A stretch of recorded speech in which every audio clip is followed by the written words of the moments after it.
नमस्कार दोस्तों, मैं बीबी वशिष्ठ विभाग एक बार फिर योर हेयर कोच चैनल के ब्याह पे आप सभी का हार्दिक अभिनंदन करता हूं। दोस्तों, वीडियो बाद में शुरू करूंगा, पहले मैं उन लोगों से अपील करना चाहता हूं जिन्होंने अभी तक मेरा चैनल सब्सक्राइब नहीं किया है। भाई साहब, चैनल को सब्सक्राइब कर लें, आप बेल आइकन पर बटन दबा दें ताकि आपको अच्छी अच्छी जानकारियों के वीडियोज़ का नोटिफिकेशन टाइम टू टाइम मिलता रहेगा। देखिए, जितनी भी बातें हम इस सीरीज़ के दौरान कर रहे हैं वो आपके बालों को लेकर कर रहे हैं, लेकिन मैं समझता हूं कि बालों के अलावा भी बहुत सारे हमारे शरीर में ऐसे अंग हैं जिनके बारे में हमें बात करनी चाहिए। बहुत सी ऐसी बीमारियां हैं जिनके बारे में भी हमें चर्चा करनी चाहिए। जैसा कि आप लोगों के फ़ोन कॉल मेरे पास आ रहे हैं और कुछ लोग बात कर रहे हैं कि हमें किसी को आर्थराइटिस है, किसी को थायराइड है, किसी को डायबिटीज़ है और बहुत सारी हाइपरटेंशन, ये बहुत सारी बीमारियाँ हैं जिनके लिए लोग कह रहे हैं कि इससे कैसे निजात पा सकते हैं। क्या इसका भी कोई घरेलू नुस्खा हो सकता है? बिल्कुल हो सकता है। तो मैं आज आपसे जो चर्चा कर रहा हूँ वो इसीलिए कर रहा हूँ कि आप लोगों की मुझे एक तरह से परमिशन कह लो या एक इच्छा जाहिर करना कह लीजिए कि अगर आप लोग चाहते हैं कि इस तरह का कंटेंट भी आप लोगों के सामने पेश किया जाए तो मैं उसके लिए पूरी तरह से तैयार हूँ। और हम चाहेंगे कि रोज़ हम एक एक बीमारी को लेकर उसके बारे में बात करके और उसको किस तरह के उसके निदान हो सकते हैं, कैसे हम उस बीमारी को ओवरकम कर सकते हैं और समाज में कैसे हम एक खुशहाल स्वस्थ जीवन जी सकते हैं। तो इसके लिए हम शुरुआत करते हैं। सबसे ज़्यादा जो लोगों का कमेंट कॉल आ रहा है वो है हाई बीपी। अब भाई, हाई बीपी के लिए लोग क्या करते हैं, जैसे किसी को लगता है कि मुझे हाई बीपी हो रहा है, वो सीधा डॉक्टर के पास जाता है और डॉक्टर उसको दवाएं लिख देते हैं जिसमें भिन्न प्रकार की अंग्रेजी दवाएँ हैं जो आप लोग लेते हैं। कोई अम्लोपासेटी ले रहा है, कोई एटिनोलॉल ले रहा है। बहुत सारे ऐसे सॉल्ट हैं जो हाई ब्लड प्रेशर को कम करने के लिए काम आते हैं। लेकिन क्या दोस्तों आप जानते हो कि हाई ब्लड प्रेशर या ब्लड प्रेशर कोई बीमारी नहीं है? चौंक गए? बिल्कुल, ब्लड प्रेशर कोई बीमारी नहीं है। ये आपके जीवनचर्या, दिनचर्या से जुड़े हुई एक समस्या है, या आप कह लीजिए साइड इफेक्ट्स हैं आपके पूरे दिन के कार्यकलाप के।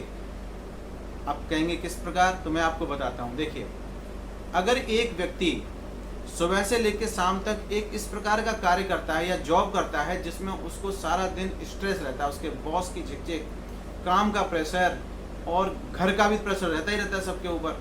तो अगर इतने सारे प्रेशर लेकर जो कोई व्यक्ति सारा दिन स्ट्रेस में रहता है तो इसका सबसे बड़ा कारण जो है हाई ब्लड प्रेशर का वो है स्ट्रेस। तो पहला तो स्ट्रेस हुआ। अगर आप तनाव ज़्यादा लेंगे तो जाहिर सी बात है कि आपका बीपी शूट करेगा ही करेगा, आप हाई ब्लड प्रेशर के मरीज हो जाएंगे। दूसरा कारण क्या है?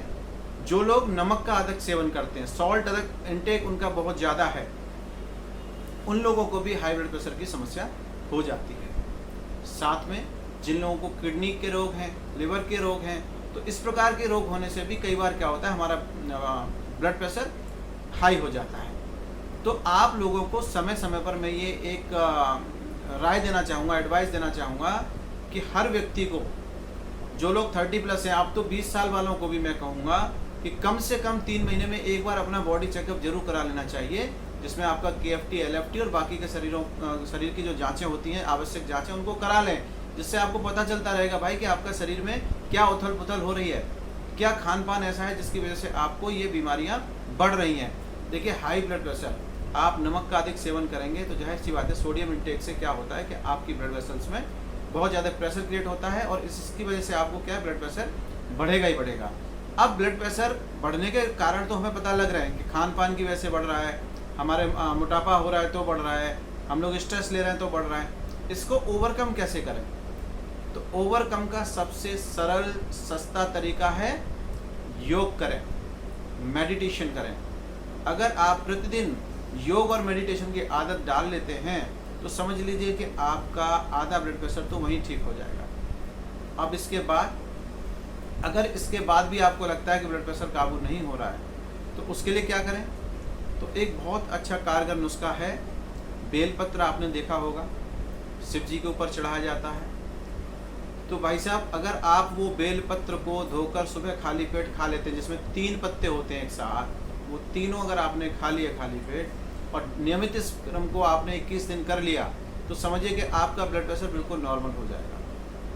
तो ब्लड प्रेशर के लिए आप लोग अंग्रेजी दवा खाने से पहले अपने घरेलू नुस्खे करें, तभी आप ब्लड प्रेशर पे काबू पा सकेंगे। और तनाव तो जीवन में लेना ही क्यों, भाई देखिए, तनाव क्यों? ये तनाव ही हमारे जीवन का सबसे बड़ा बीमारियों का कारण है। जीवन में आनंद के साथ रहिए। मैं एक बात हमेशा बोलता हूँ, न किसी के अभाव में जियो, न किसी के प्रभाव में जियो। ये ज़िंदगी अपनी है, अपने स्वभाव में जियो। तो फिर किस बात की टेंशन? सब कुछ सौंप दो ऊपर वाले के हाथ में, सरेंडर कर दीजिए आप। अगर जब तक आप ये सोचते रहेंगे मैं कर रहा हूँ, मैं कर रहा हूँ, मैं करने वाला हूँ, तब तक आपको ये तनाव रहेगा ही रहेगा। जिस दिन आप छोड़ देंगे कि मैं सिर्फ एक निमित्त हूँ, करने वाला कोई और है, यकीन मानिए दोस्तों, आपके जीवन में ब्लड प्रेशर जड़ से खत्म हो जाएगा। समझता हूँ आज की जानकारी आपको अच्छी लगी होगी। कल फिर मिलेंगे एक नई जानकारी, नई बीमारी के साथ, नई वीडियो में। तब तक के लिए धन्यवाद।